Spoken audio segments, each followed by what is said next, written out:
MPSC स्पर्धा परीक्षेची प्रक्रिया ऑनलाईन पद्धतीने घेण्याच्या प्रस्तावाला विरोध करत अमरावतीतील स्पर्धा परीक्षा करणारे विद्यार्थी गुरुवारी आक्रमक झाले। विद्यार्थ्यांनी गाडगेबाबा समाधी येथून ते जिल्हाधिकारी कार्यालयावर भव्य मोर्चा काढून शासनाच्या विरोधात जोरदार घोषणाबाजी केली। एमपीएससी आयोगाने परीक्षा ऑनलाईन न घेता पूर्वीप्रमाणे ऑफलाईनच घ्यावी अशी ठाम मागणी आंदोलक विद्यार्थ्यांनी केली।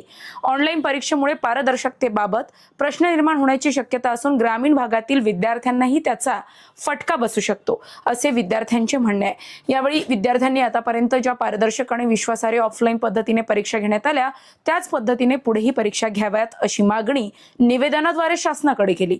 ऑनलाईन परीक्षा घेण्याचा निर्णय तातडीने मागे घेऊन विद्यार्थ्यांच्या हिताचा विचार करावा, अन्यथा राज्यभर तीव्र आंदोलन छेडण्याचा इशाराही आंदोलकांनी दिला। मोर्चा दरम्यान मोठ्या संख्येने स्पर्धा परीक्षा देणारे विद्यार्थी सहभागी झाले होते।